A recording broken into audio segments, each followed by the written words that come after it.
भैया, आपका धन्यवाद ही मैं कैसे करूं। सत्य तो ये कि जब मैंने पुत्र प्राप्ति की कामना की थी तब मुझे आभास भी नहीं था कि आपकी कृष्ण रूप की छवि वाला बालक इतना मनोहर होगा। माँ,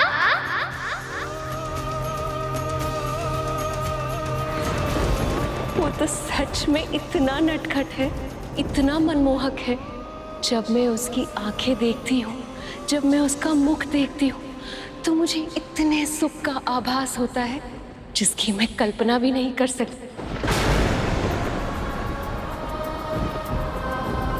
उसकी आंखें बिल्कुल आपकी तरह, और मुस्कुराहट मुस्कुराहट तो ऐसी है कि सम्मोहित कर ले।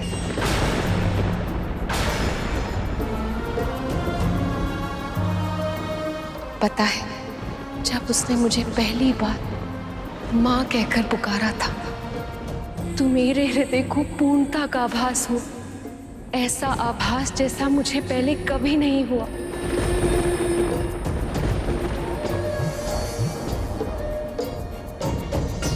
भैया, आपने मेरी पति की उस दुष्ट असुर से रक्षा की, उन्हें मुक्त कराया, मुझे मन वांछित पुत्र प्राप्ति का वरदान भी दिया।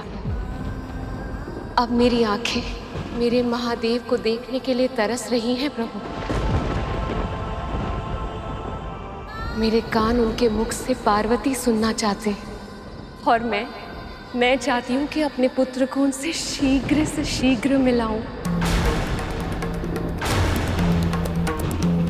ताकि जब वो पहली बार उन्हें पिता कहकर पुकारेगा तो सदैव सदैव स्थिर रहने वाले महादेव प्रसन्नता के सागर में खो जाएंगे।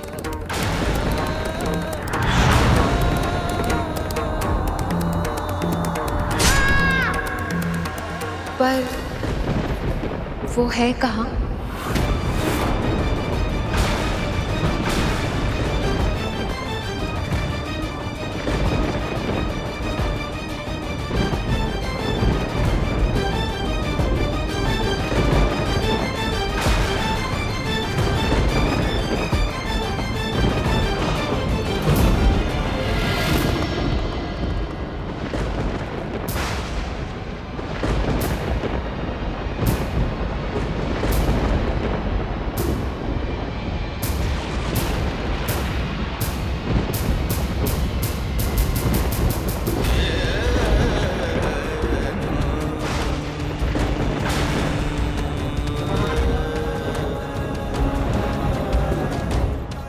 महादेव यहाँ है और मुझे इसका आभास भी नहीं हुआ। ऐसा क्यों?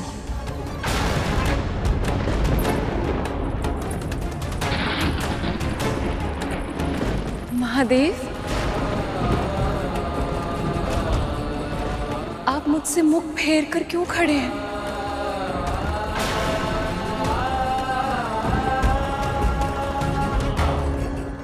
मुझसे कोई भूल हुई है क्या?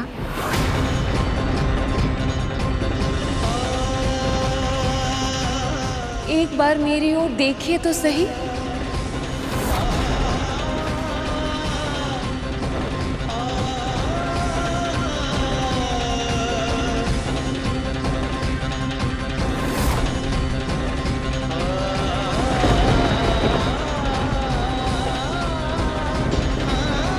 हुआ क्या है?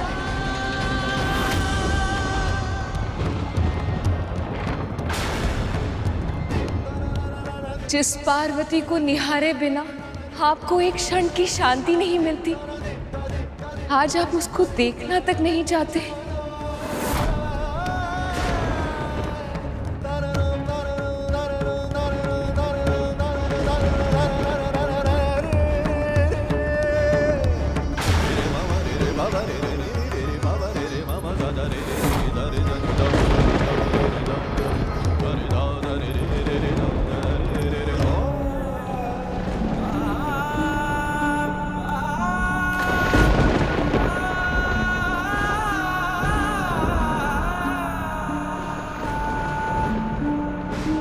मेरे महादेव के मुख पे उदासी,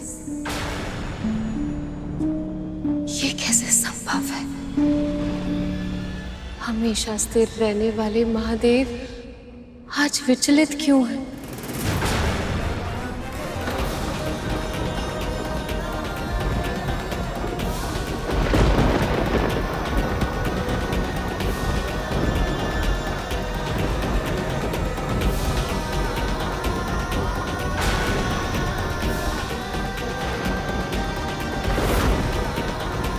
आपको कैसे बताऊं प्रिय कि मुझसे जो क्षति हुई है वो आपकी क्षमा के योग्य नहीं है। मुझसे आपकी भावनाओं को ठेस पहुंचने की भूल हुई है। ये महादेव के मुख पर इतनी उदासी क्यों है? ये अवश्य कोई अनहोनी का संकेत है।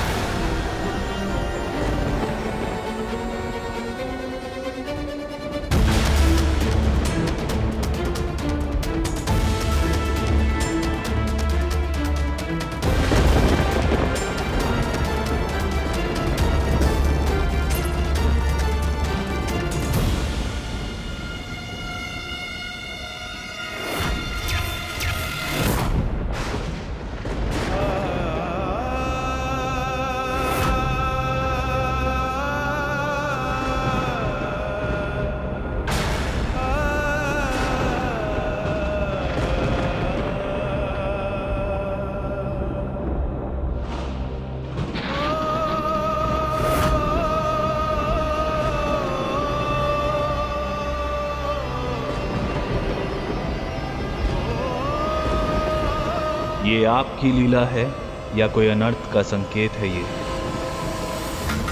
ये अवश्य संसार के कल्याण के लिए महादेव का परोपकार है। किंतु माँ की पीड़ा, काश मैं उनकी पीड़ा को ग्रहण लगा सकता।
सखी, सखी, सखी।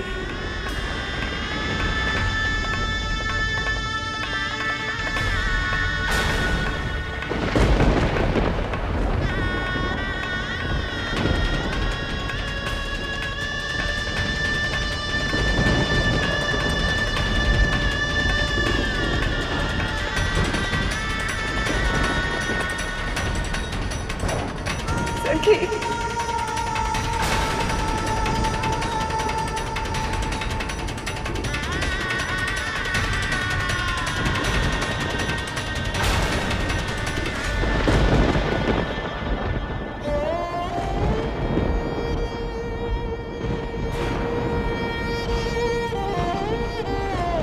किसने किया?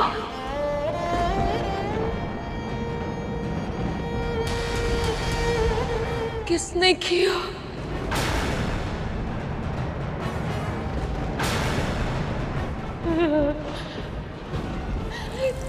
किसने किया ये? किसने किया ये?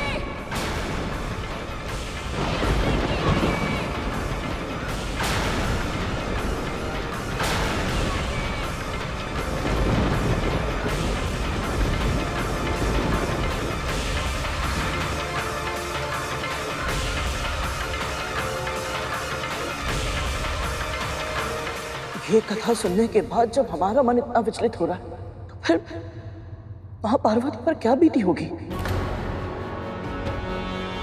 जब मेरे पुत्र घायल हुए थे, उनकी पीड़ा को देखकर मैं कितनी विचलित हो गई थी।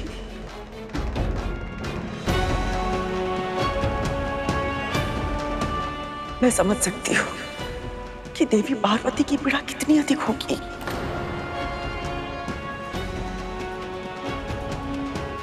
और उनको इस दशा में देखकर प्रभु महादेव कितने दुखी हुए होंगे। कैसे बता पाए होंगे उन्हें कि जो हुआ वो उनके कारण हुआ था।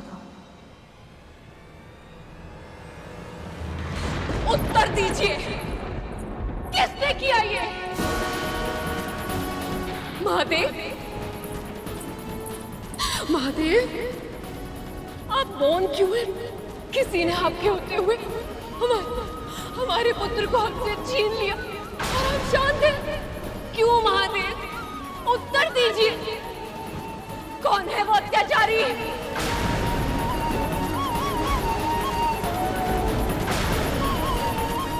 आप सबको क्या लगता है, यदि आप मुझे सत्य नहीं बताएंगे तो क्या मुझे सत्य का पता नहीं चलेगा? शक्ति स्वरूपा हूं मैं, ऐसा कोई सत्य नहीं है जो मुझसे छुपा रह जाए।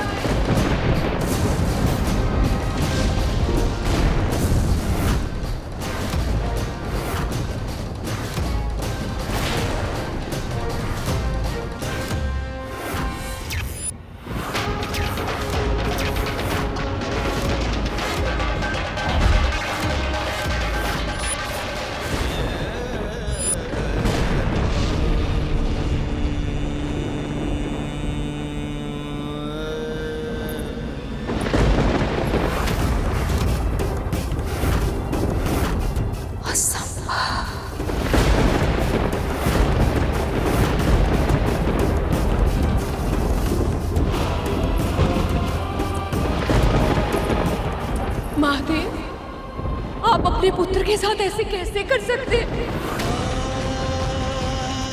कैसे कैसे काट दिया आपने मेरे पुत्र का शीश? क्या क्या आप जानते नहीं थे कि वो मेरा पुत्र है?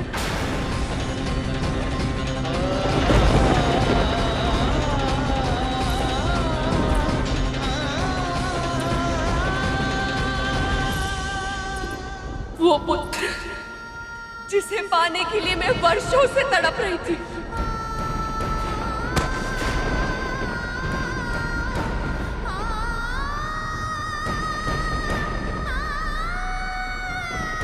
मेरी प्रसन्नता का स्रोत ही भस्म कर दिया। भस्म कर दिया, भस्म कर दिया, भस्म कर दिया।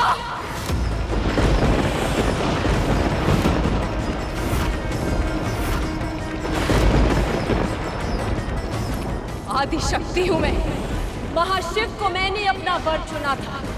जब तारकासुर के वध के लिए इस सृष्टि को शिव और शक्ति के पुत्र की आवश्यकता थी, तब मैंने उस रूप में इनसे दूर जाने के बाद सती के रूप में अवतरित हुई।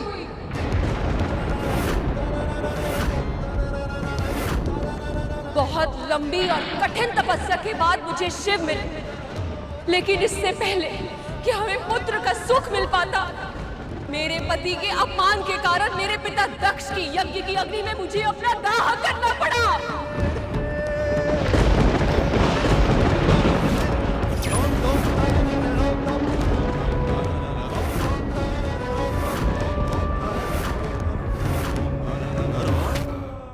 अब तक वो जलन मुझे अनुभव होती है। क्यों अग्नि? स्मरण है तुम्हें मेरी वो तड़प, मेरी चित्कार? स्मरण है या भूल गए?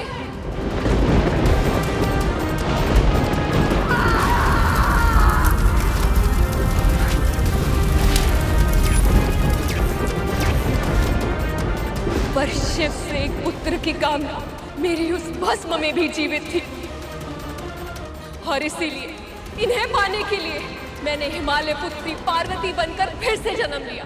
और आप समाधि में लिए आपको मेरे वापस आने का आभास तक नहीं हुआ। वर्षों तक तपस्या करनी पड़ी मुझे, तब जाके आप प्रसन्न हुए और हमारा विवाह हुआ। और हमारे विवाह के बाद क्या हुआ, स्मरण है ना आपको महादेव? स्मरण है ना कि क्या हुआ था मेरे पहले पुत्र कार्तिकेय के जन्म के समय?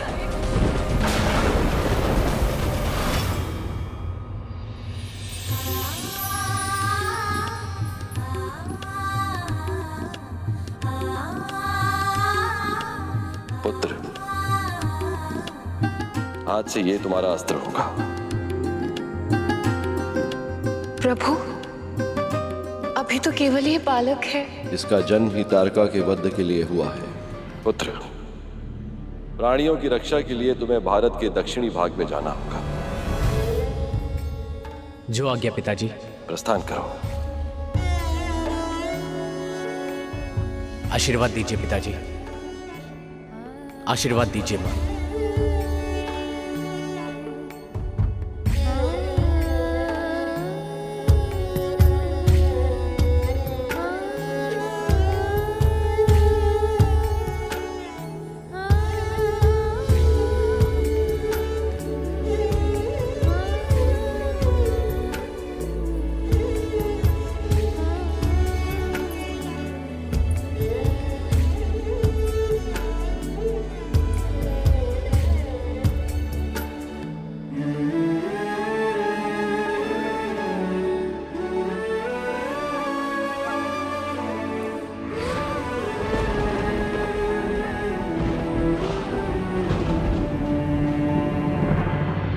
उस समय आपने संसार के सभी प्राणियों की रक्षा की दुहाई देकर मेरे पुत्र कार्तिकेय को मुझसे दूर कर दिया। वो दुख भी सहा मैंने।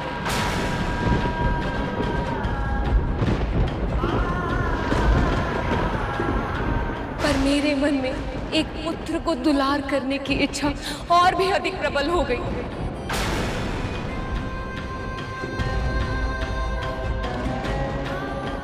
और उसे पाने के लिए मैंने पुण्य व्रत किया।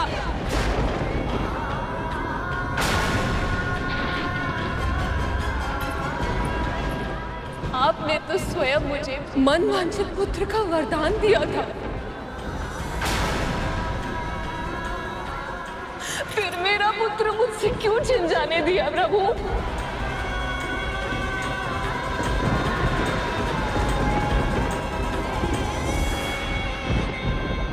क्यों नहीं रोका महादेव को? बोलिए।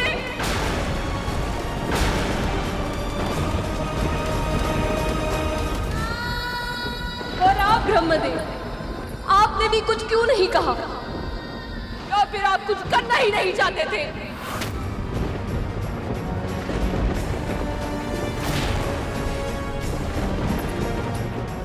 इस सृष्टि के आरंभ में आपने ब्रह्मदेव का अहंकार दूर करने के लिए काल भैरव का रूप लेकर उनका शीश काट दिया था। फिर सती के रूप में मेरे भस्म हो जाने के बाद वीरभद्र का रूप लेकर प्रजापति दक्ष का शीश काट दिया था। अपने शक्ति प्रदर्शन के लिए आपको शीश काटने के अतिरिक्त और कुछ आता है या नहीं? और कुछ आता है या नहीं? और कुछ आता है या नहीं? और कुछ आता है या नहीं? उत्तर दीजिए महादेव। आप सर्वशक्तिमान हैं, ईश्वर। तो क्या किसी का भी शीश काट देंगे, चाहे वो आपका अपना पुत्र ही क्यों ना हो? क्यों महादेव, क्यों? उत्तर दीजिए मेरे प्रश्न का। क्या अपराध था मेरे पुत्र का? कौन सा पाप किया था उसने? किसी का अहित किया था जो सब पर उपकार करने वाले, असुरों तक को वरदान देने वाले भोले भंडारी ने एक अन्य से बालक को इतना कठोर दंड दे दिया? उत्तर दीजिए ना महादेव, उत्तर दीजिए ना महादेव, उत्तर दीजिए ना महादेव, उत्तर दीजिए ना महादेव।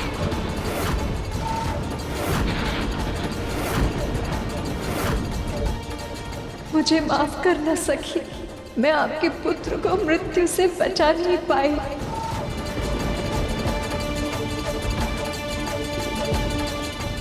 मैं आपकी खामोशी की वजह समझ सकता हूं सर। आपने तो मुझे हत्या के दंड से बचा लिया, लेकिन खुद देवी पार्वती के दोषी बन गए। उत्तर दीजिए ना महादेव।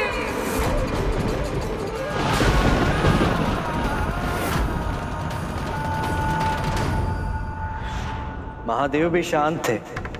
वे जानते थे कि मां पार्वती उस समय जिस मानसिक स्थिति में थी, उस भावुकता में वो ना तो सत्य सुन पाती और ना ही उसे समझ पाती। इस संसार में सबसे अधिक भयानक कुछ है तो वह एक स्त्री का आक्रोश, वो भी तब जब प्रश्न उसकी संतान का हो। और फिर शिव से प्रश्न करने वाली कोई साधारण स्त्री नहीं थी। आदि शक्ति का स्वरूप स्वयं मां पार्वती थी।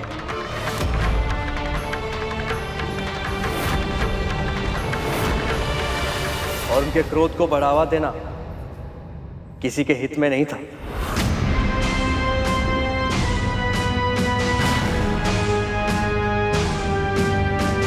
फिर क्या हुआ गुरुदेव? वो ही जो माता पिता को झगड़ा करते देखकर संतानों के साथ सदैव होता है। माँ, हमसे भूल हो गई माँ। कैसी भूल?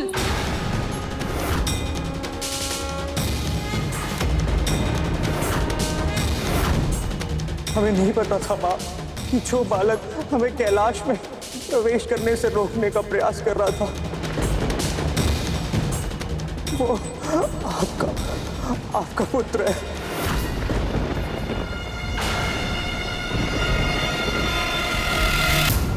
क्या हुआ था यहाँ?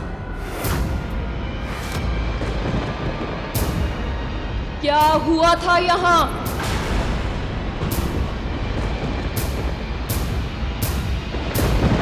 मैंने पूछा क्या हुआ था यहाँ?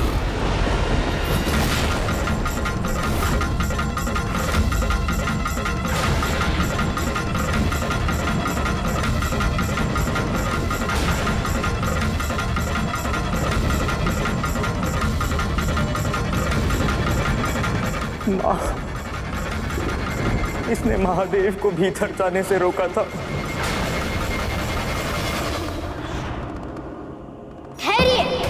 बाकी आगे है कि जब तक वो स्वयं बाहर ना आ जाए तब तक किसी को भीतर जाने की अनुमति ना दूं।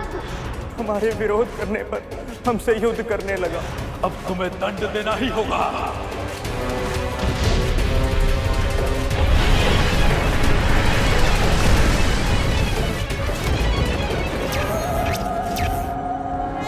आपके दिए हुए दंड से देवताओं तक की दुर्गति कर दी थी इसने।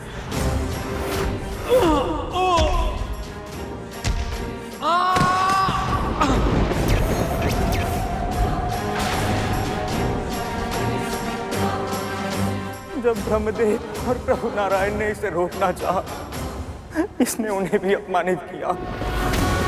वैसे ब्रह्मदेव आपको मुझे उपदेश देने का या दंड देने का अधिकारी क्या है? बालक,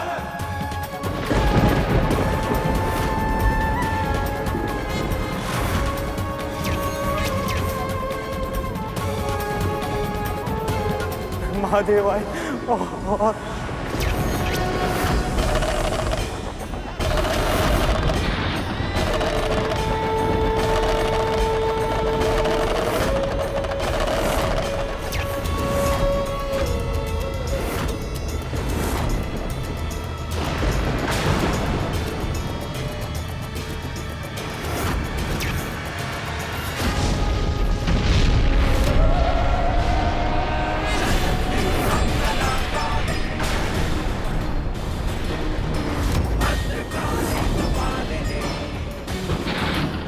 नंदी को माँ ने तो अनंत काल में भेज दिया।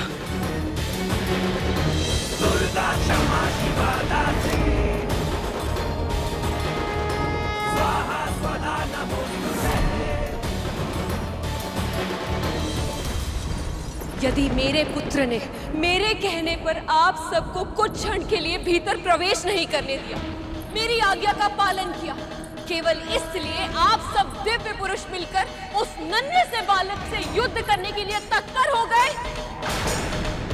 कुछ क्षण भीतर नहीं आने दिया, तो आप सब दिव्य पुरुष मिलकर उससे युद्ध करेंगे। उसे उत्तेजित करेंगे, मिलकर उसका वध करेंगे।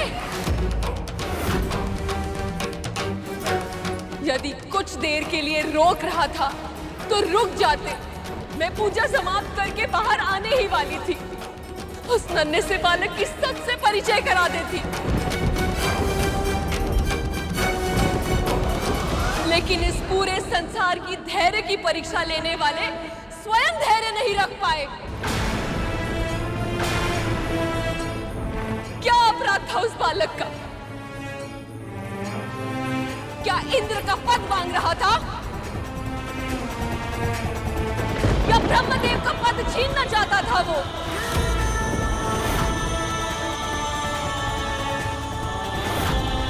क्या आज के इस नृशंस हत्या के बाद इस पूरे संसार में कोई भी बालक अपनी मां की आज्ञा का पालन कर पाएगा?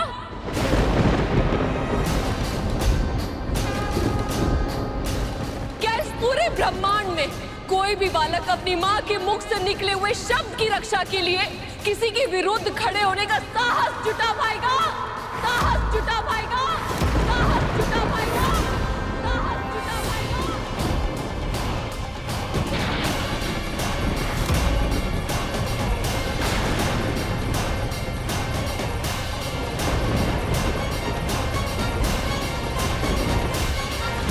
जब तक ये कथा मैं प्रभु विष्णु के पक्ष से सुन रहा था, मुझे बस यही लग रहा था कि उस बालक को उसकी उद्दंडता का दंड मिलना ही चाहिए था।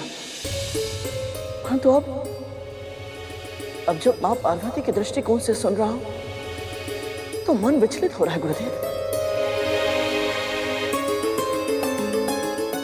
मस्तिष्क में बस एक ही प्रश्न आ रहा है कि ये जो कुछ हुआ, क्या वो सही था? इसलिए हर विषय को उसकी संपूर्णता में समझना चाहिए कर, और उसके लिए आवश्यक होता है उसे हर दृष्टिकोण से देखना, जानना और परखना। जो हुआ वो क्यों हुआ, उचित हुआ या अनुचित, इन सब के उत्तर समय के गर्भ में छिपे होते हैं, और कभी कभी पूरा जीवन जीने के बाद उनके उत्तर प्राप्त होते हैं। और इस स्थिति में कुछ ऐसा ही हुआ।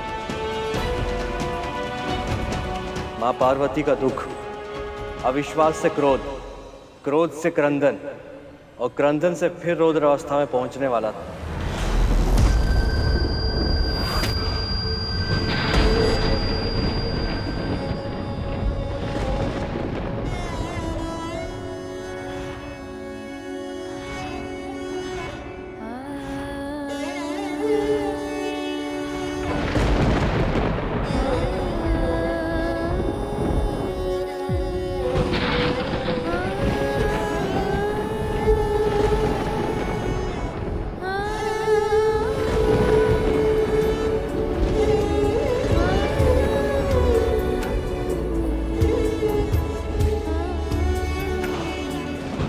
मैंने पहले भी इसे जीवित किया था, मैं इसे फिर से जीवित कर सकती हूँ।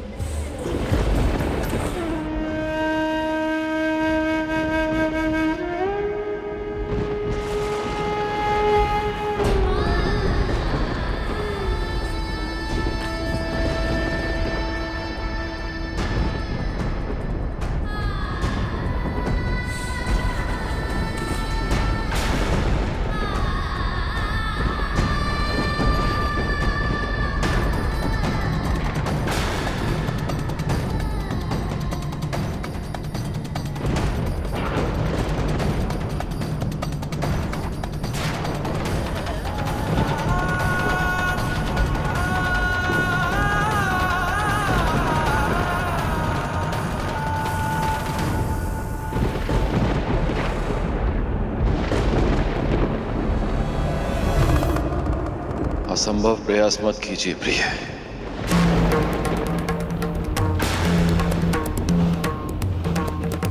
मेरे त्रिशूल से जो एक बार भस्म हो जाए,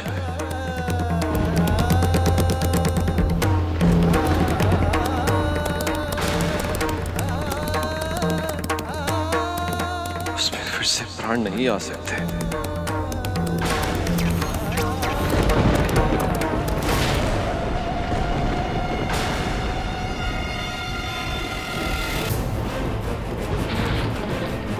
यदि मेरा पुत्र जीवित नहीं हुआ तो इस संसार का कोई भी प्राणी नहीं बचेगा। तो इस संसार का कोई भी प्राणी नहीं बचेगा। तो इस संसार का कोई भी प्राणी नहीं बचेगा।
आप पुरुष हर नारी को समझते क्या है? आप कुछ भी करेंगे और नारी हर स्थिति में सब कुछ सहती रहेगी।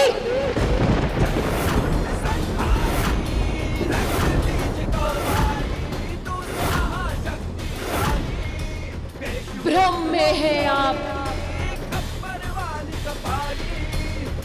यदि एक नारी संसार को जन्म दे सकती है तो वो संसार को नष्ट भी कर सकती है।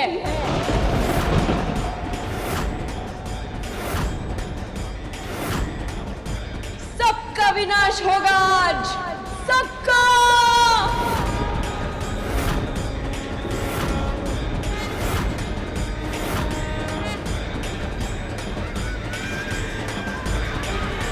यदि मेरे पुत्र को जीवन का वरदान नहीं मिलेगा तो मृत्यु ने सबका वरण करेगी आज।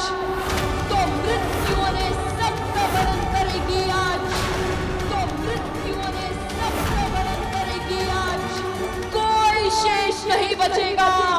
कोई नहीं, कोई नहीं, कोई नहीं, कोई नहीं। महादेव, महादेव कुछ कीजिए, माँ को रोकिए, नहीं तो इस सृष्टि नष्ट हो जाएगी। महादेव रक्षा कीजिए प्रभु, रक्षा कीजिए। माता पार्वती के क्रोध से रक्षा कीजिए प्रभु, रक्षा कीजिए।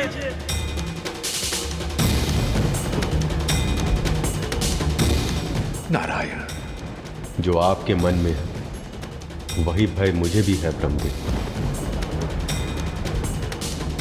इस समय तो महादेव भी आदिशक्ति पार्वती को नहीं रोक पाएंगे।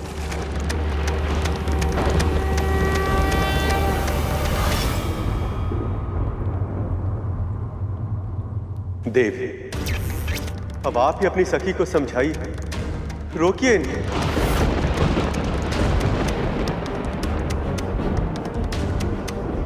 समझने की आवश्यकता सभी को है जिनके सामने एक माँ के पुत्र का कोई महत्व नहीं,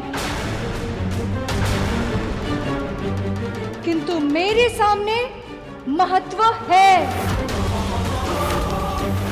और मैं सखी पार्वती के साथ हूं।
मैं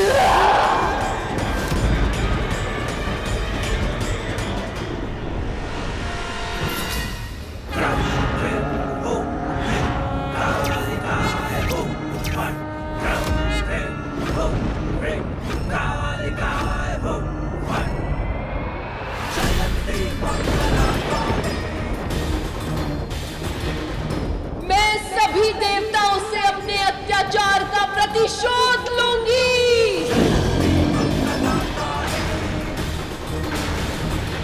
जिन्होंने मेरे पुत्र का जीवन असमय ही समाप्त कर दिया, उन सभी 33 कोटि देवताओं का अस्तित्व ही इस संसार से मिटा दूंगी मैं।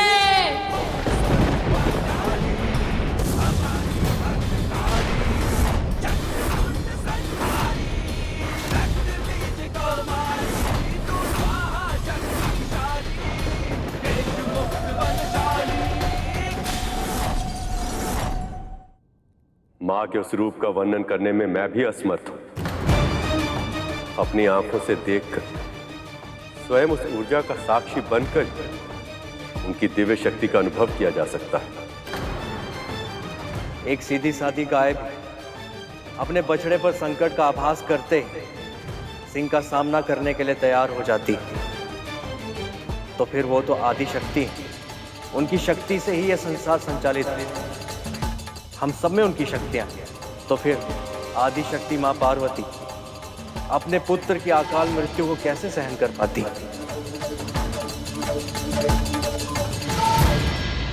फिर क्या हुआ गुरुदेव?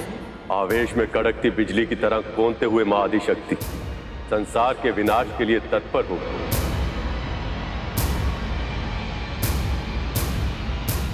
और उन्होंने अपनी उग्र शक्तियों को प्रकट करना आरंभ कर दिया। तुम्हें तो रक्षक बनना था, पर बन गए भक्षक।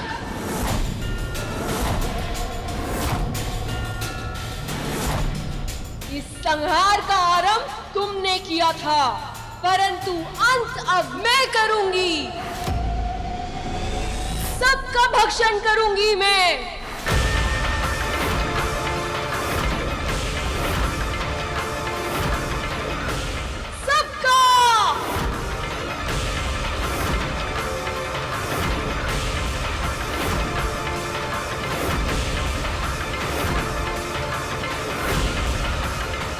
ये क्या कर दिया मैंने? मेरी वक्र दृष्टि केवल उस बालक पर पड़ी, किंतु उसका फल अब समस्त संसार को भोगना पड़ेगा। कुछ कीजिए महादेव, रक्षा कीजिए प्रभु, रक्षा कीजिए।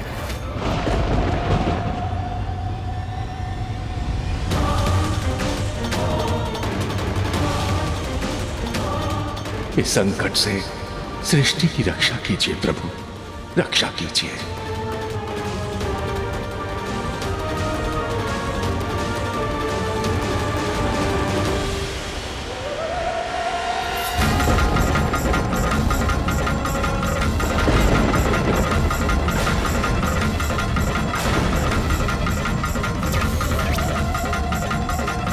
हे महादेव, अब देवी पार्वती के क्रोध से संसार की रक्षा कैसे होगी?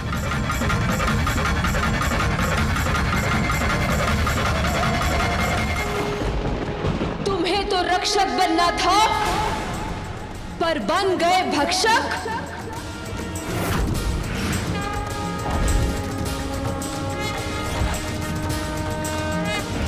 सबका भक्षण करूंगी मैं, सबका।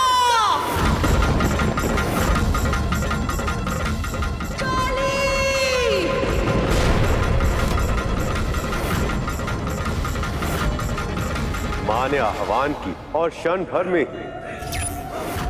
मृत्यु, काल और परिवर्तन की देवी काली प्रकट हो गई।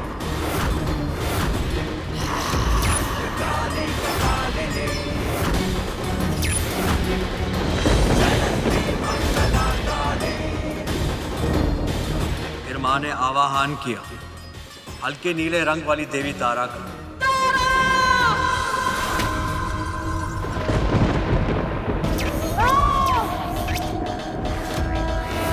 ऊर्जा के सभी स्रोतों की देवी हैं ये। यहाँ तक कि सूर्य देव को भी अपनी ऊर्जा इन्हीं से प्राप्त हुई।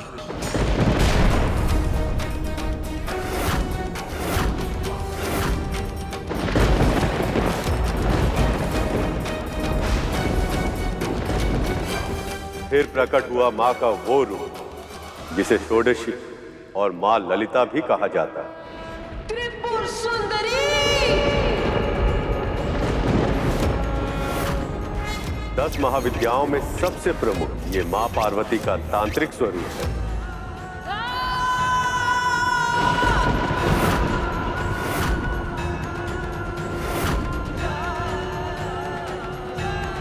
भुवनेश्वरी।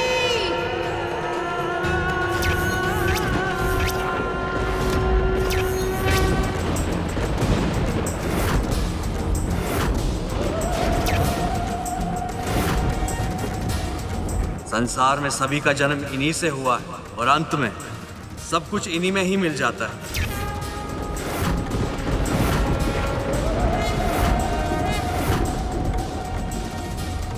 अब मां ने पुकारा भैरवनाथ की शक्ति, मां भैरवी को।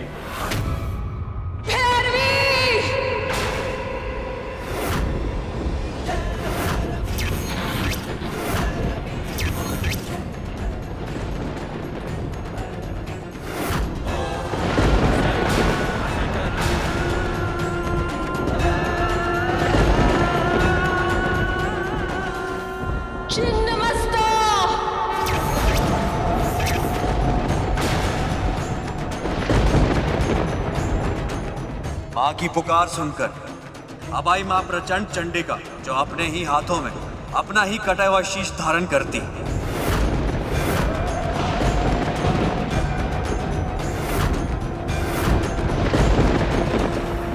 धूमावती। और अब प्रकट हुई वो जो विधवा रूप धारनी, सदैव श्वेत वस्त्र धारण करती।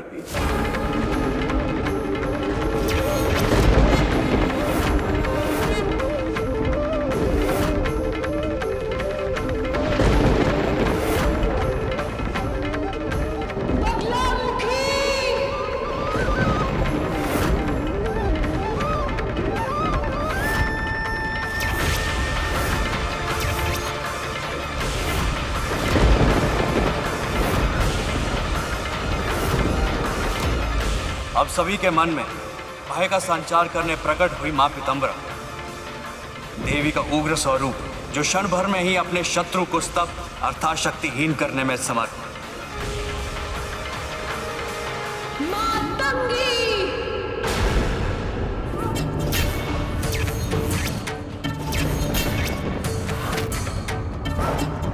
मां के इस आह्वान से जो प्रकट हुई वो थी तांत्रिकों की सरस्वती कहलाने वाली मां मातंगी।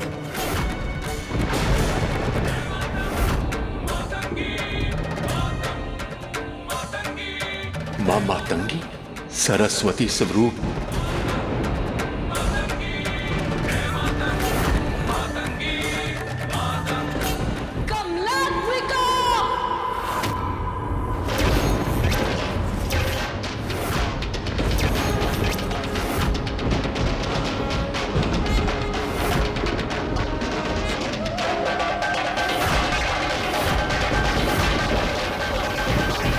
और अब सबसे अंत में आई 10 महाविद्याओं में अंतिम तांत्रिकों की लक्ष्मी स्वरूप मां कमला।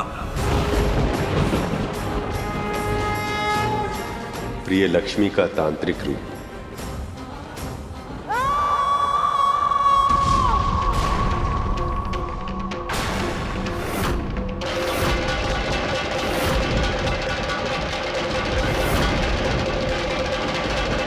युद्ध के लिए तत्पर हो जाओ।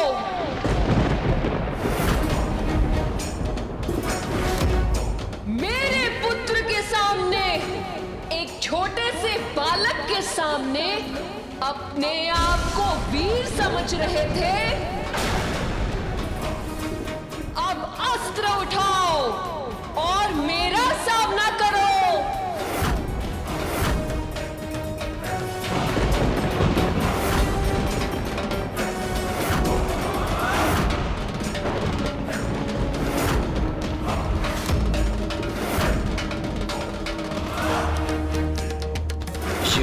पार्वती के सारे तांत्रिक रूप हैं।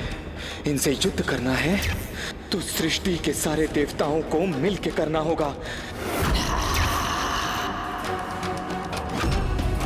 मुझे सारे देवताओं का आह्वान कर ही युद्ध करना पड़ेगा।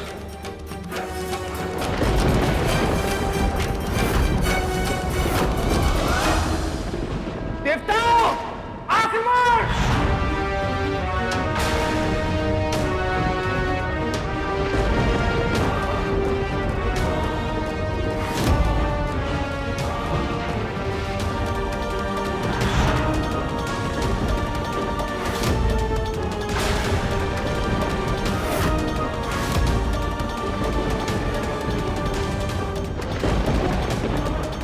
ब्रह्मदेव, ये देवगण क्या कर रहे हैं? क्षमा मांगने के स्थान पर हाथों में अस्त्र उठाने की अभद्रता कर रहे हैं।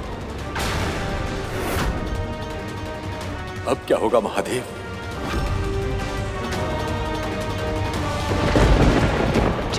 योगिनियां प्रकट हो!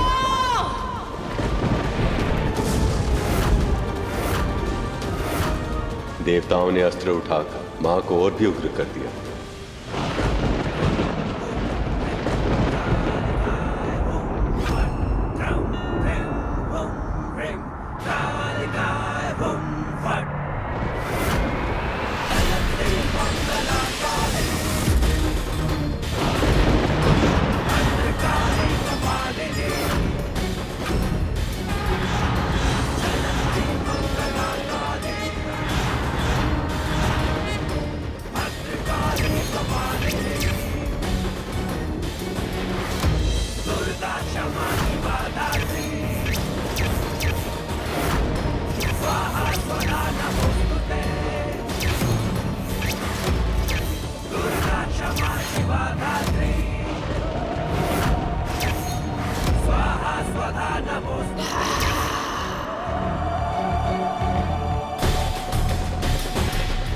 समस्त नारी शक्ति के उग्र रूप का सामना कैसे करेंगे सभी देवतागण?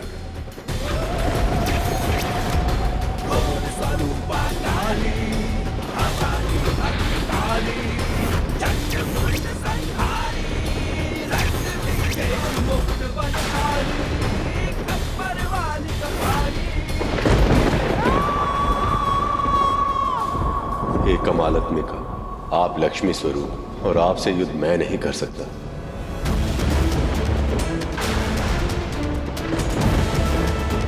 मेरे तेज का स्रोत तो मां तारा है, उनसे मैं युद्ध कैसे कर पाऊंगा?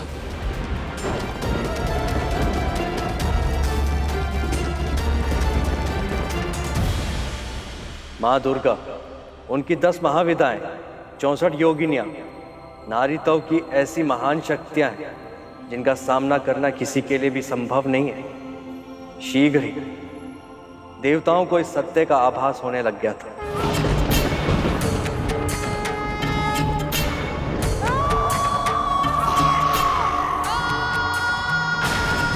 मां की शक्तियों का सामना करना हम देवताओं के वश में नहीं है। नारायण नारायण।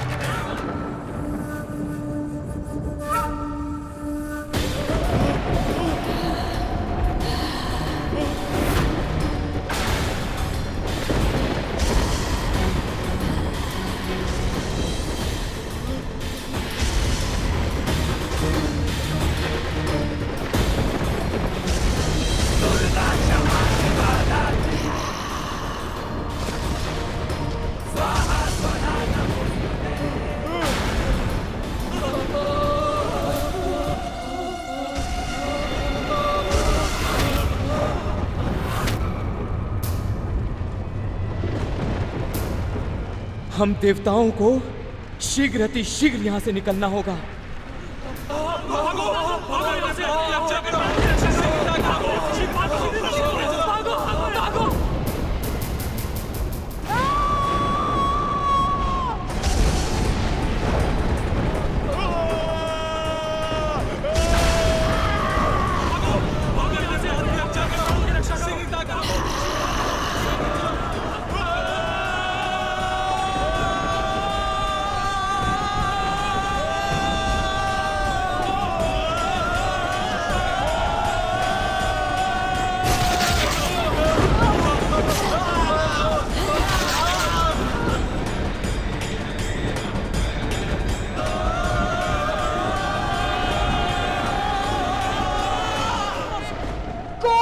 नहीं बचेगा, कोई नहीं, कोई नहीं।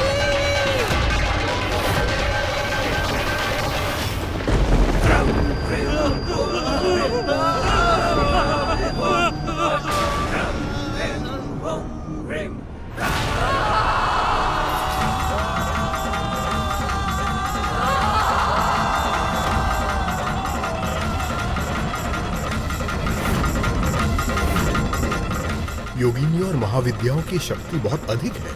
इनके विरुद्ध अपने अस्त्रों का प्रयोग तक कर पाना संभव नहीं है।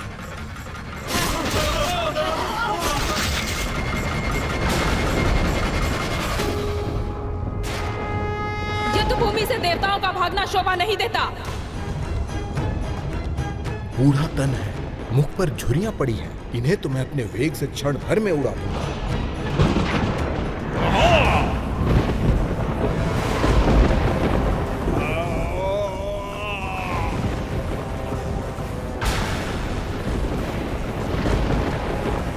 ये क्या?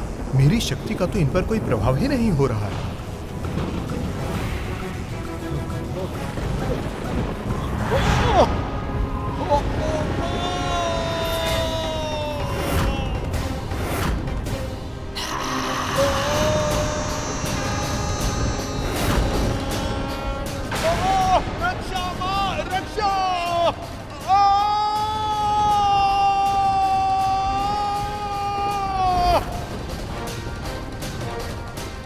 मां दुर्गा ने वायुदेव को निगल लिया। इनकी क्रोध की चपेट में अब कौन आएगा?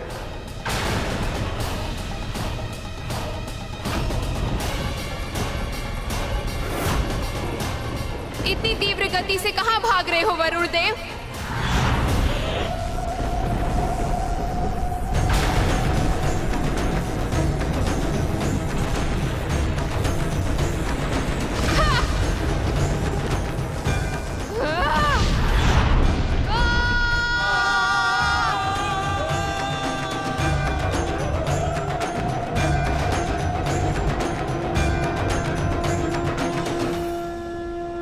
वरुण देव भी मां के उद्र में समा गए।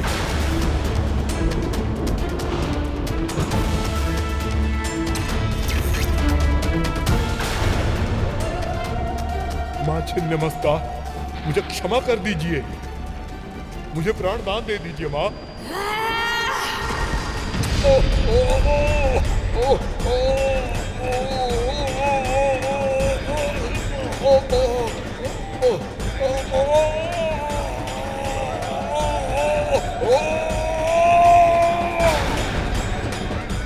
और यमराज,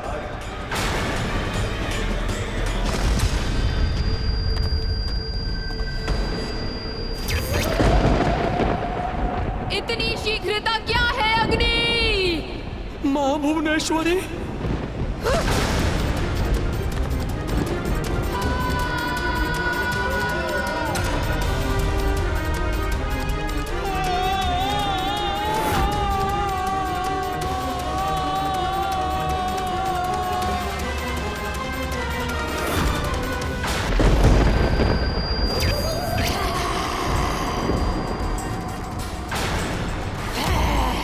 मां तारा, मेरी ऊर्जा की स्रोत।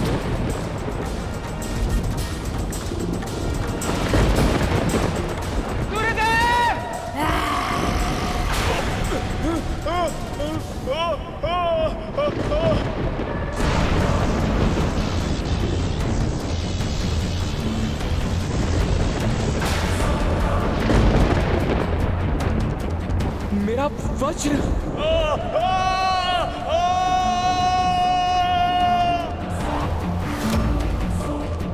मेरे वज्र का भी इन पर कोई प्रभाव नहीं पड़ रहा है।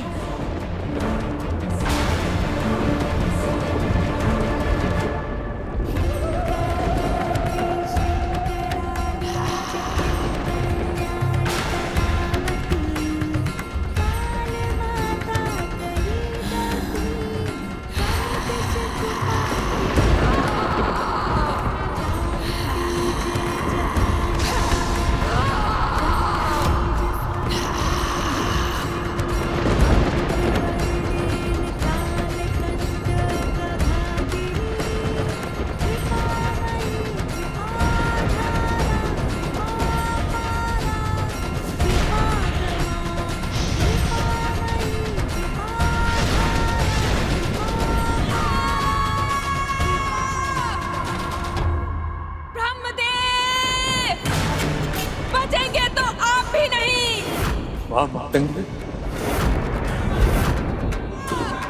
मैं देवी सरस्वती के इस तांत्रिक स्वरूप का सामना नहीं कर सकता। कुछ कीजिए महादेव, कुछ कीजिए।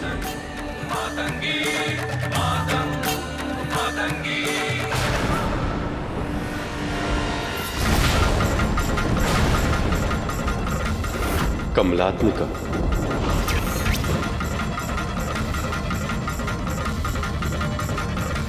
देवी लक्ष्मी के इस तांत्रिक स्वरूप का सामना करना मेरे लिए भी संभव नहीं। अब आपको ही कुछ करना होगा। मां दुर्गा को रोकिए, सृष्टि की रक्षा कीजिए महादेव।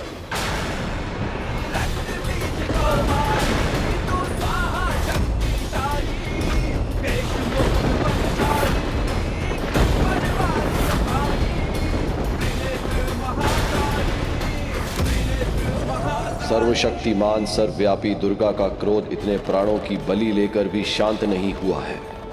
पर अब बस, पर अब बस, पर अब बस। बहुत रक्त बह चुका है मेरे कैलाश की धरती पर। अब मुझे इन्हें रोकना ही होगा, अन्यथा अनर्थ हो जाएगा, अन्यथा अनर्थ हो जाएगा, अन्यथा अनर्थ हो जाएगा।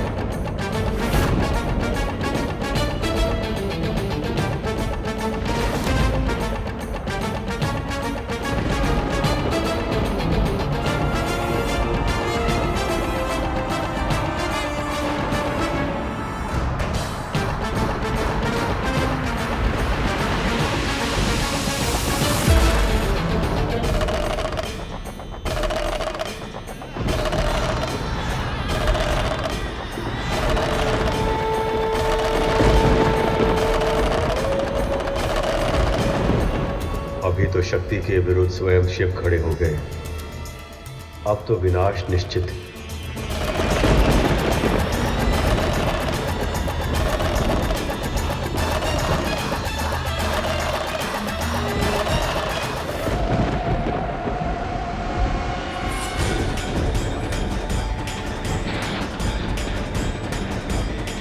वो केवल आपके ही प्रेम का अधिकारी नहीं था देवी, वो मेरा भी पुत्र था। और ये जानते हुए भी आपने उसका वध कर दिया। ये सत्य है कि मैंने उसे पहचान लिया था, पर बहुत प्रयास करने के बाद भी वो मुझे पहचान नहीं पाया।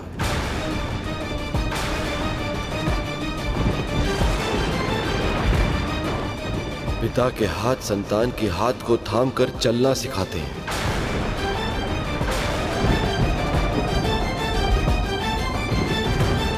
मेरे इन हाथों से उसका वध हो गया।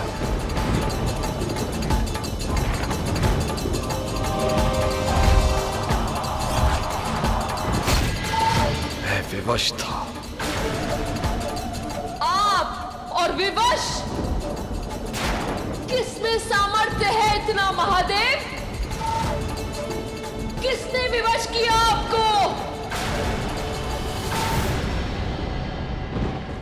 स्वयं हमारे पुत्र ने।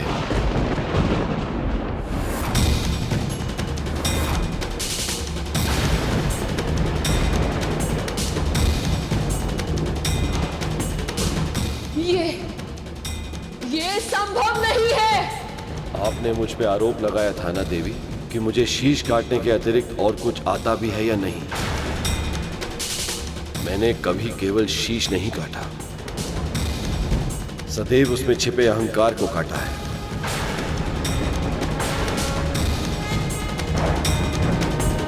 फिर चाहे वो ब्रह्मदेव हो या प्रजापति दक्ष,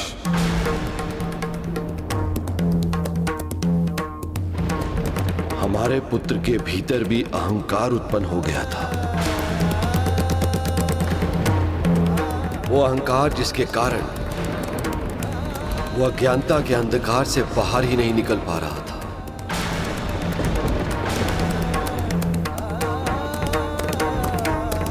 नंदी, श्रृंगी, देवराज इंद्र, यहां तक कि स्वयं ब्रह्मदेव और सखा विष्णु ने भी उसे मेरा परिचय देने का प्रयास किया, और उनके कथनों को ना तो उसने सुना और ना ही समझा।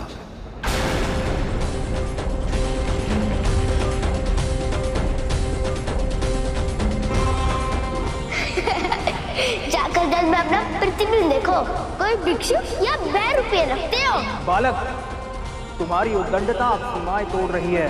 जब अहंकार बुद्धि पर हावी हो गया था और वचालता विवेक पर भी, तब उन्होंने ब्रह्मा जी का शीश काट दिया था। ऐसे है हमारे महादेव। वैसे ब्रह्मदेव, आपको मुझे उपदेश देने का या उद्दंड देने का अधिकारी क्या है? अपनी उद्दंडता भूल गए? बालक, तुम्हें ऐसा नहीं कहना चाहिए। मुझे क्या कहना चाहिए और मुझे क्या नहीं कहना चाहिए, वो सिखाने वाले आप कौन होते हैं? पर क्यों हुआ ये?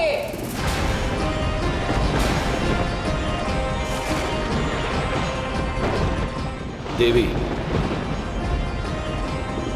आपने उसे अकेले जन्म दिया था, इसलिए आप उसे प्रेम तो दे पाई, पर आपको अवसर ही प्राप्त नहीं हुआ कि आप उसे संस्कार भी सिखा पाते।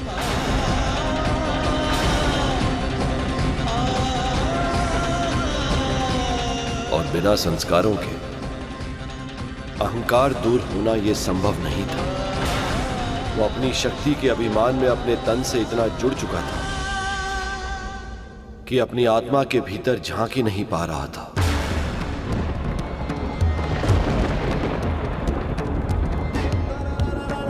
अगर झांक पाता तो समझता कि मैं उससे और वो मुझसे अलग नहीं है।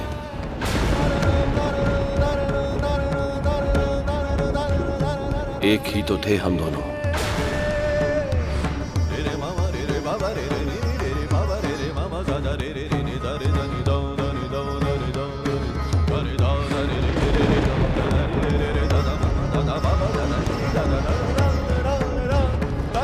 इस सृष्टि के हर प्राणी में आत्मा के रूप में मेरा ही तो वास है। और वैसे भी शिव शक्ति से अलग नहीं है। केवल उस बालक में ही नहीं, हर प्राणी में शिव और शक्ति का वास होता है। पर जब तक मनुष्य के मस्तक पर अहंकार हावी होता है, तब तक वो मैं, मेरा और मुझसे के माया जाल में फंसा रहता है। इस सत्य का अनुभव ही नहीं कर पाता कि तन से मोह व्यर्थ, क्योंकि भक्त और भगवान, आत्मा और परमात्मा एक ही है। तो फिर गुरुदेव, हम साधारण मनुष्य अपने भीतर छुपे परमात्मा को कैसे ढूंढ सकते हैं? नश्वर प्राणियों के लिए अपने मन को केंद्रित करके उनके भीतर विद्यमान परमात्मा के साथ एकाकार करने के लिए सबसे सरल उपाय प्रभु के नाम का जाप करना, ध्यान करना।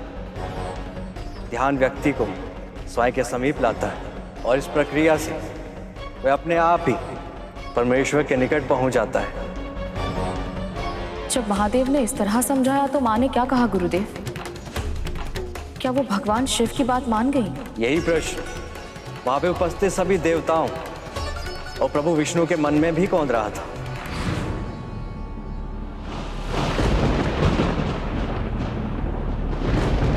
दुखद है,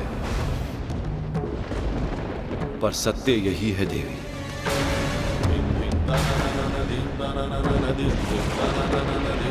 हमारे पुत्र के भीतर अहंकार इतना बढ़ चुका था कि सत्य उसके समक्ष था, पर वो उसे ना तो देख पा रहा था, ना सुन पा रहा था, ना ही अनुभव कर पा रहा था। केवल अब शब्दों का उच्चारण कर रहा था उसका मुख।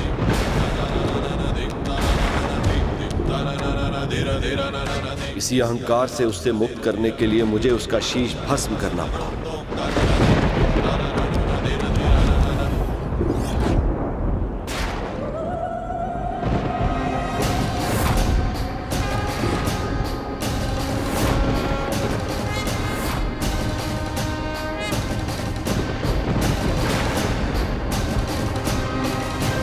और अब आप उसे जीवित करेंगे महादेव।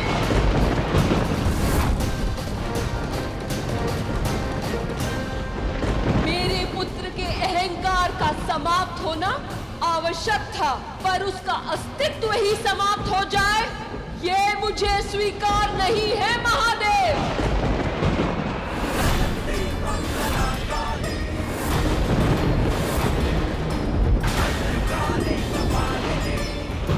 दंड आवश्यक होता है, पर दया अनिवार्य होती है। हर एक को अपनी भूल सुधारने का अवसर मिलना ही चाहिए। हमारा पुत्र भी इसका अपवाद नहीं बनेगा।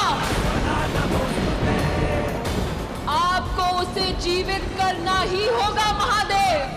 आप पिता हैं तो मैं इस संसार की जननी हूं, मां हूं मैं।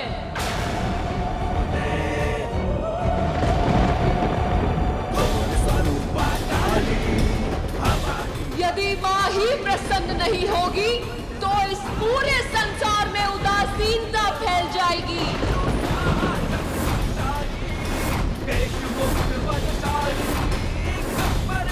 यदि आप चाहते हैं कि विश्व में जीवन फले फूले, प्राणियों में प्रसन्नता का संचार हो, तो आपको मेरा पुत्र लौटाना होगा महादेव।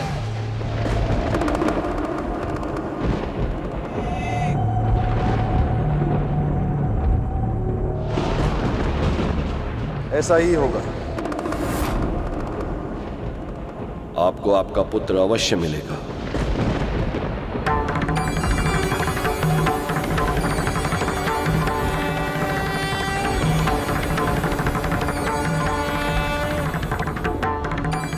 जो अहंकार से मुक्त होगा, ज्ञान का शिखर होगा और ब्रह्म ज्ञान से परिपूर्ण होगा।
धन्य है माँ, आप धन्य हैं।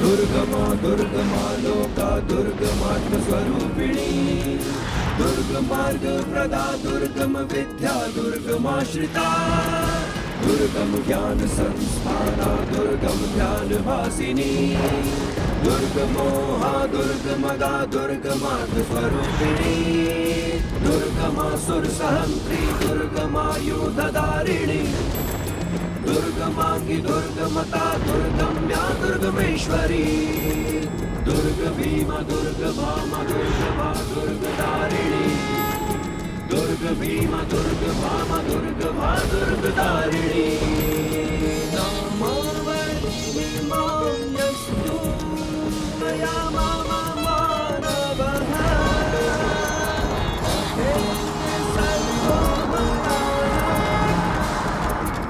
मेरी समझ सीमित है गुरुदेव, इसलिए मैं आपसे जानना चाहता हूँ, यदि पार्वती माँ को सभी को फिर से जीवित करना ही था, तो फिर उन्होंने सभी देवताओं को निगलकर अपने भीतर समाहित ही क्यों किया?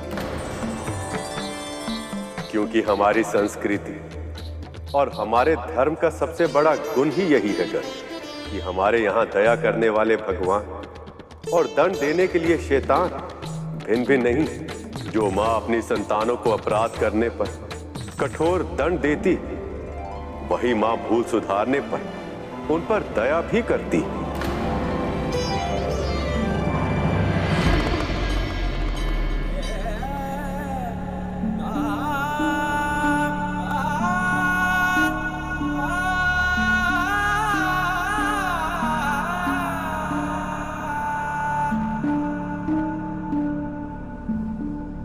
प्रिय,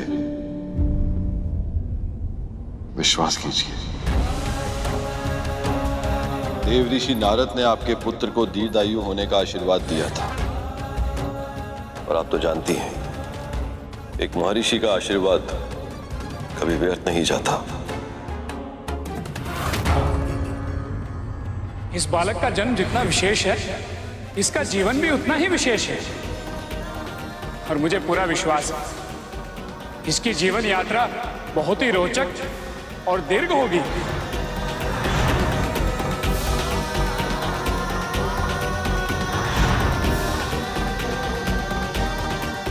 आपको हुए दुख की कल्पना करना भी असंभव है।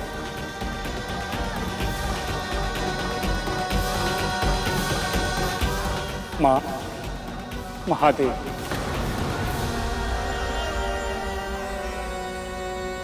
इस बालक को फिर से जीवित करने के उद्देश्य में मैं क्या योगदान दे सकता हूं?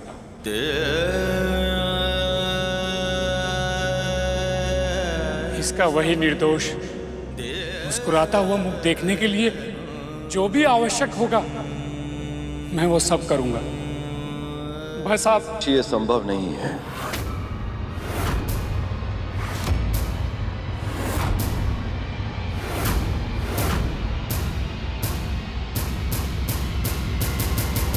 आपके कहने का अर्थ क्या है महादेव? अभी अभी तो आपने कहा था कि आप मेरे पुत्र को जीवित करेंगे। आपका पुत्र अवश्य जीवित होगा पार्वती, मेरा वचन मिथ्य नहीं जाएगा। और इसका वही शीश वापस नहीं आ सकता।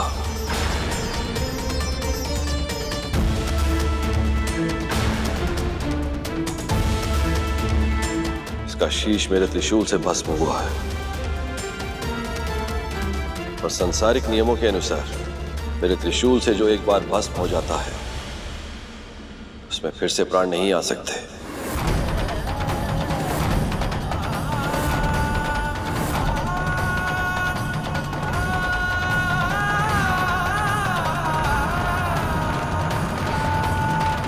मैं जानती हूं कि तन से मोह व्यर्थ है महादेव, पर फिर भी उसकी किसी और रूप में कल्पना करना मेरे लिए संभव नहीं है। आप उसको किसका शीश देंगे? उसकी आकृति कैसी होगी? क्या उसका मुख देखकर मेरे भीतर मां की ममता जाग पाएगी? क्या उसका मुख वैसा ही मनमोहक होगा? क्या उस सब का चित हर पाएगा? देवी,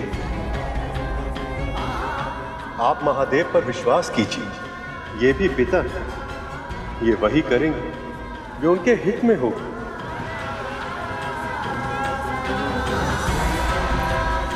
हाँ सखी, आपको और हम सबको विश्वास रखना होगा, धैर्य का परिचय देना होगा,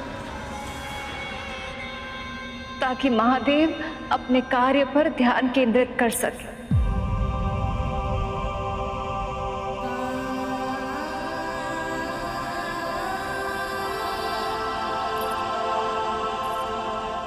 सखी, चलो चलो सखी।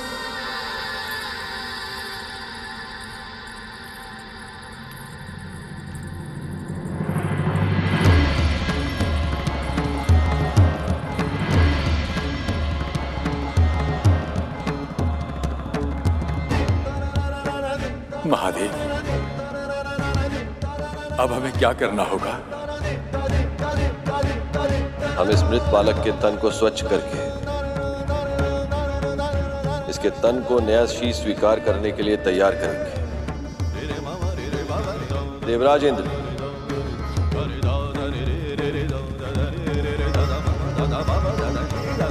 आप और अन्य देवतागण एक ऐसे शीश का प्रबंध कीजिए जो इस बालक के तन पर स्थापित किया जा सके। उत्तर दिशा में आपको सफलता अवश्य मिलेगी, परंतु ज्ञात रहे शीश केवल उसी शिशु का लेकर आइए जिसकी मां उससे विमुख होकर सो रही है। आप धन्य हैं महादेव, आप धन्य हैं। आज्ञा दीजिए महादेव।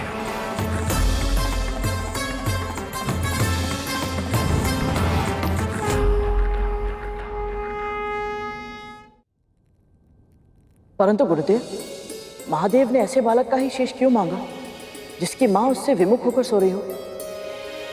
क्योंकि शैशव अवस्था में किसी भी बालक को केवल अपनी माँ के स्नेह की आवश्यकता नहीं होती गुरु। उसे जीवित रह पाने के लिए अपनी माँ की देखभाल की, उसकी सतर्क दृष्टि और सुरक्षित वातावरण की भी आवश्यकता होती है। पर यदि किसी नवजात शिशु से उसकी माँ ही विमुख होकर सो जाए तो फिर उस शिशु का बचना संभव ही नहीं। ऐसा शिशु कौन था गुरुदेव, और कहाँ मिला वो?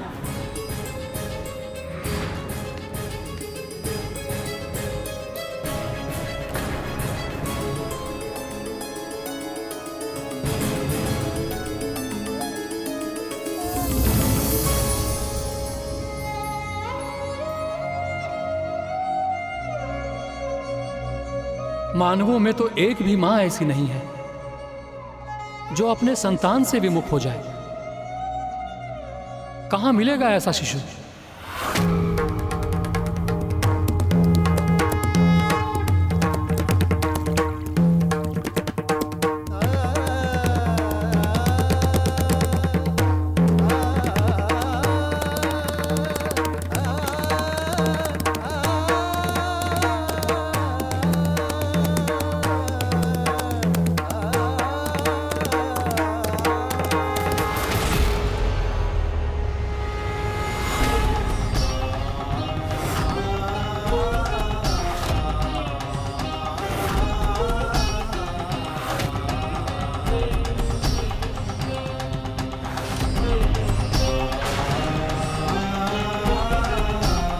समय तीव्र गति से बीतता जा रहा है और मनवांछित बालक अभी तक नहीं मिला है। मैं मां पार्वती को एक बार पहले ही दुख दे चुका हूं। अब रिक्त हाथों के साथ लौटकर दूसरी बार दुख नहीं दे सकता मैं उन्हें। पर जिसका आदेश महादेव ने दिया है, कहां ढूंढूं ऐसे बालक को?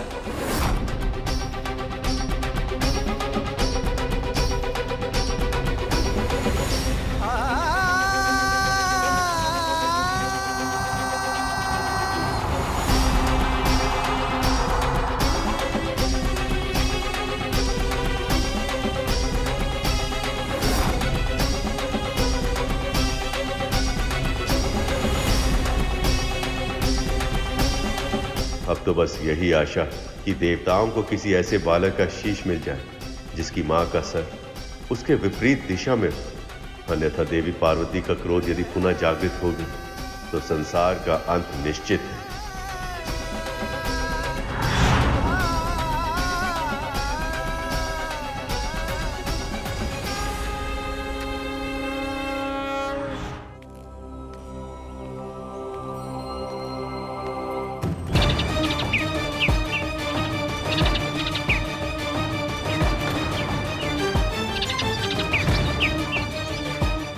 शब्द शैली, वाक्य विन्यास और व्याकरण से अनभिज्ञ हैं ये। फिर भी देखिए प्रेम की भाषा भली भांति जानते हैं ये पक्षी।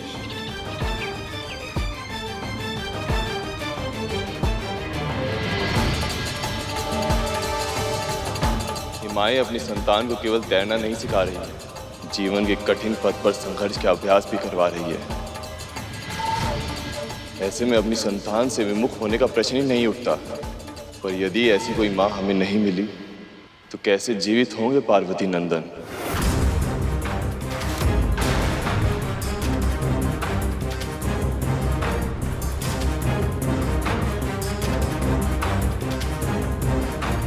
ये चमकती हुई किरणें, ये अवश्य ही सूर्यदेव का कोई संकेत है।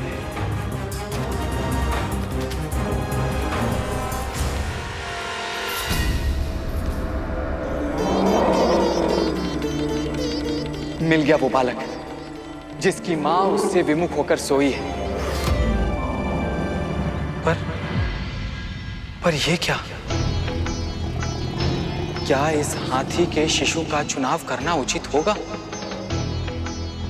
क्या मां पार्वती के पुत्र के शीश के स्थान पर एक गज का शीश लग जाए? क्या यह संभव भी है?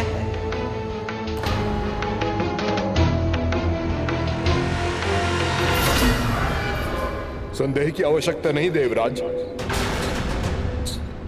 इस शिशु का जन्म ही अल्पायु के साथ हुआ है, अर्थात इसके जीवन में इतनी ही सांसें लिखी थी।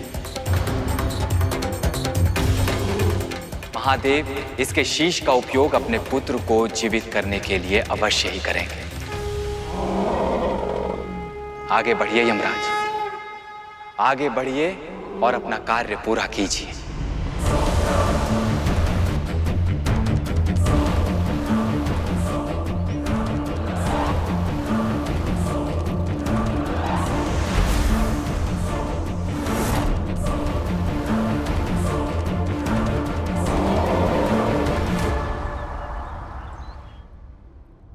ना समय बीत गया, सभी देवगुणों में से कोई भी किसी बालक का शीश लेकर आए क्यों नहीं?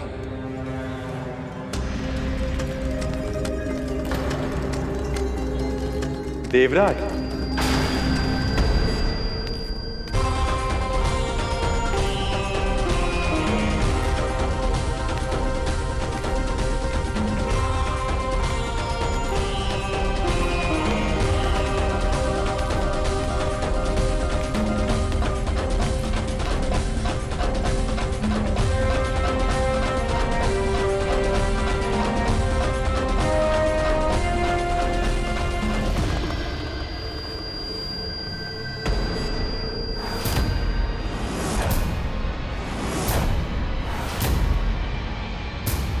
गज शिशु का शीश?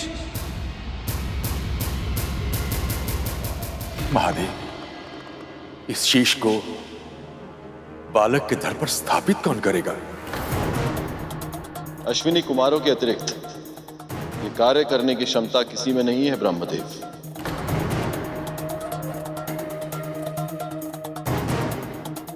उन्होंने औषधि शास्त्र, शल्य चिकित्सा स्वयं महर्षि दधीची से सीखी।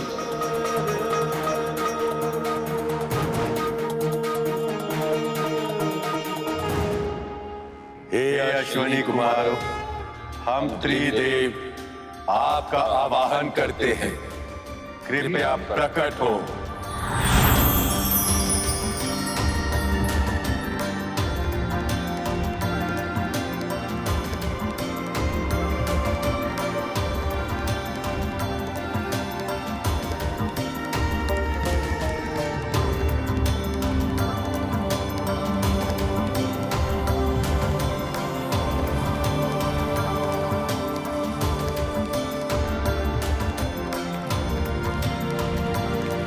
आपकी आज्ञा का पालन होगा प्रभु।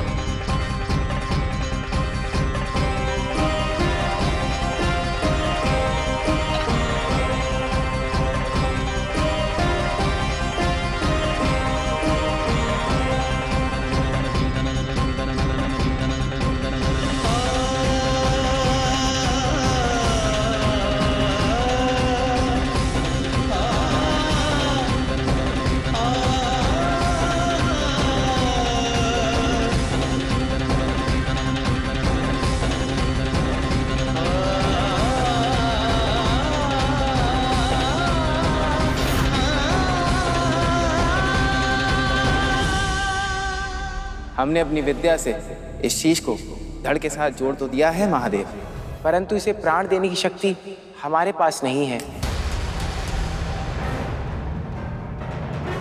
यह कार्य आप और मां से ही संभव है।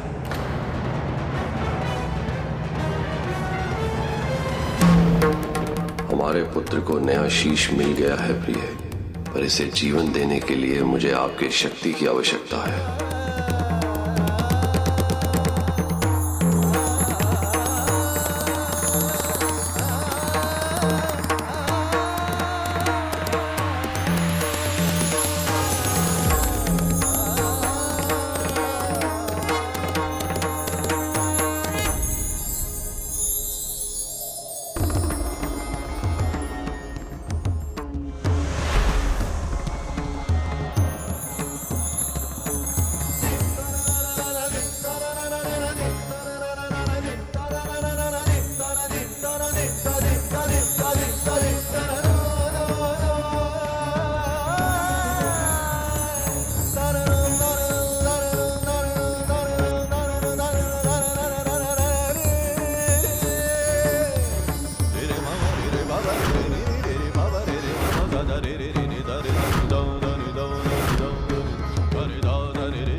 नमामि देवा नमामि देवा, जय गणराजा नमामि देवा, दया करो हे मंगल देवा, जय गणराजा नमामि देवा, मंगलदाता मंगलकारी, जय गणराजा पिताजी, नमामि देवा, भक्तों के तुम ही हितकारी, जय गणराजा नमामि देवा, सुख करता स्वामी, जय गणराजा नमामि देवा, विघ्नराज जी अंतर्यामी, जय गणराजा। बालक ने अपने पिता को महादेव को पहचान लिया। नारायण नारायण।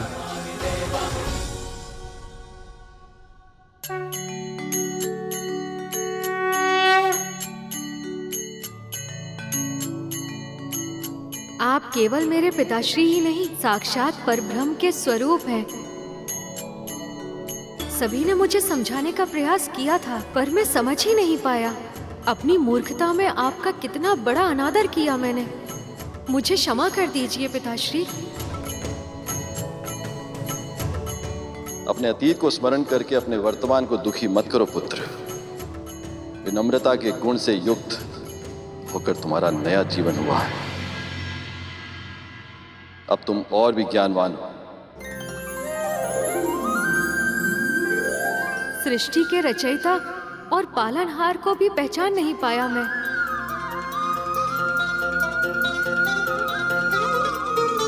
आप दोनों के साथ कितनी उदंडता की थी मैंने। कृपया मुझे क्षमा कर दीजिए। तुम्हारा ये रूप देखकर हम अत्यंत प्रसन्न हैं पुत्र।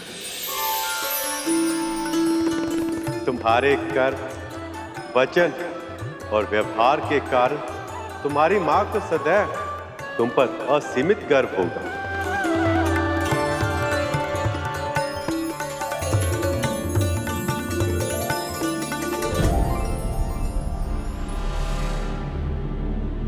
कौन सा मुख लगा होगा मेरे पुत्र को? कैसा दिख रहा होगा वो? कैसे सामना करूंगी मैं उसका, उस नए अपरिचित मुख के साथ? माँ आ गई।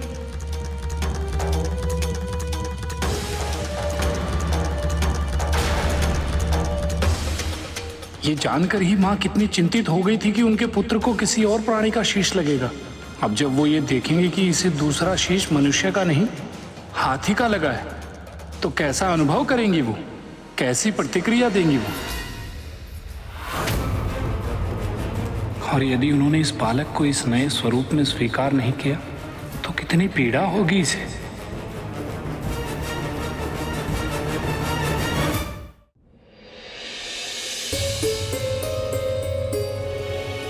सखी, क्या हुआ?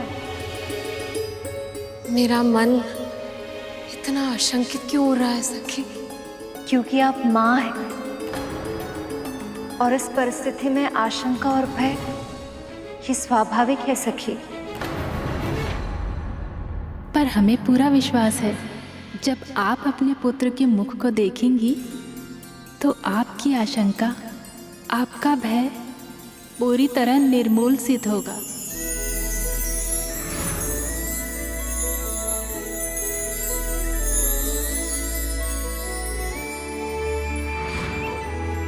जब वो आपको माँ कहकर पुकारेगा, सब कुछ भूल जाएंगे आप, सब कुछ। माँ, माँ,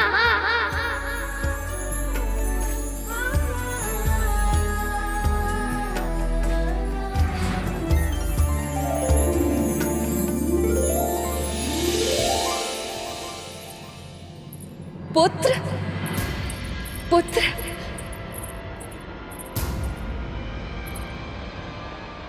स्वामी, मेरा पुत्र।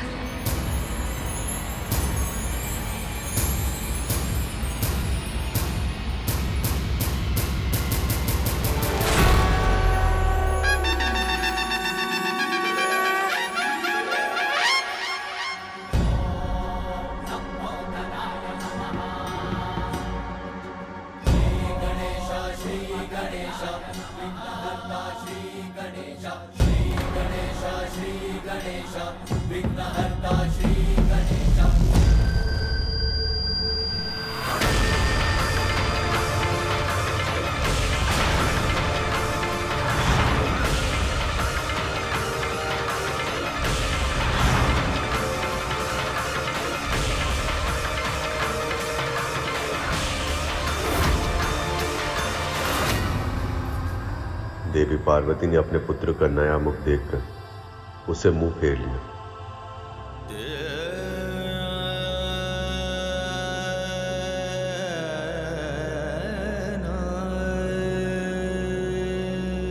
माँ,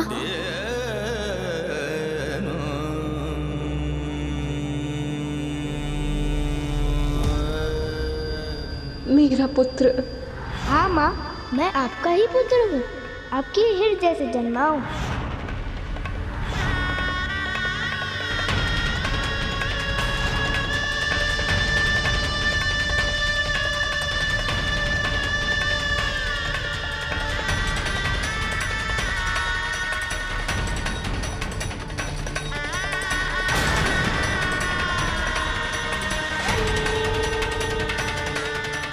माँ, आप रो क्यों रही हैं? क्या हुआ?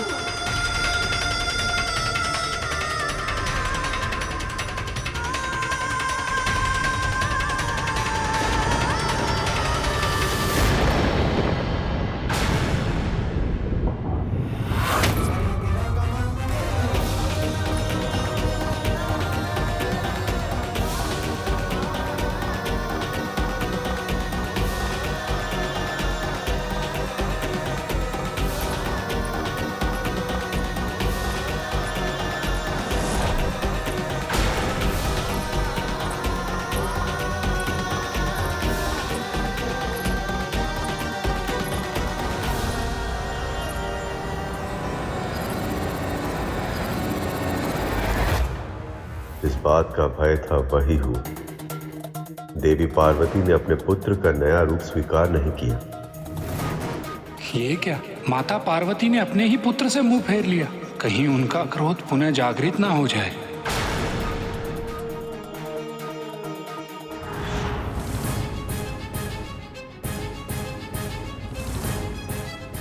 परंतु गुरुदेव, माँ पार्वती का पुत्र फिर से जीवित हो उठा। इससे अधिक प्रसन्नता की बात और क्या हो सकती है? तो फिर माँ पार्वती ने प्रभु गणेश को उनके नए स्वरूप में स्वीकार क्यों नहीं किया?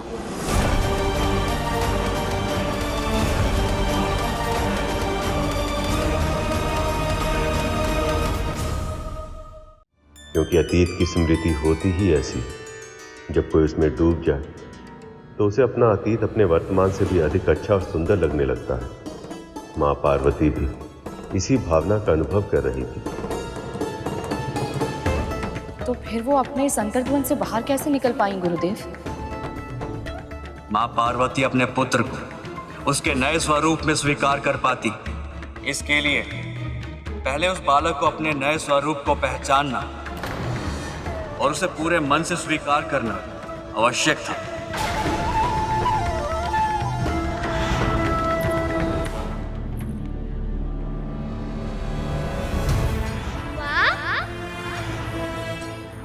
माँ,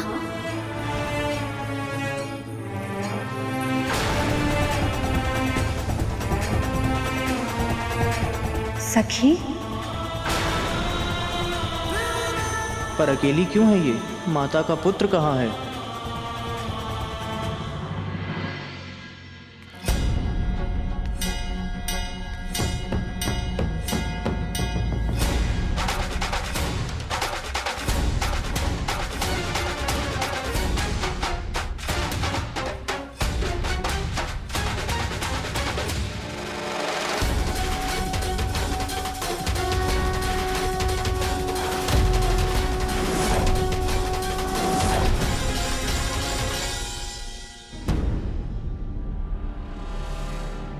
ये रूप मिला है बालक को।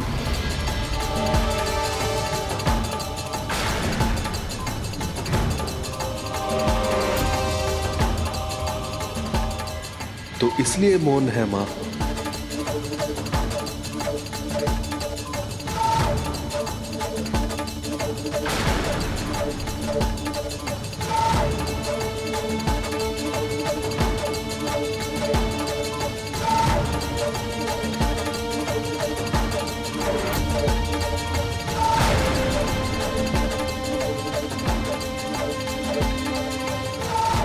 ये क्या? माता तो अपने पुत्र का नया रूप देखकर रुष्ट हो गई हैं। जब उन्हें ज्ञात होगा कि ये शीश मैं ढूंढ कर लाया हूं उनके पुत्र के लिए, तो ना जाने मेरा क्या होगा। मेरा प्रणाम स्वीकार करें। क्या आप मुझसे रुष्ट हैं माँ? माँ, आप मुझे छोड़ के बाहर क्यों आ गई? माँ मुझसे मुंह क्यों फेर रही हैं? कहीं मुझसे कोई भूल तो नहीं हो गई?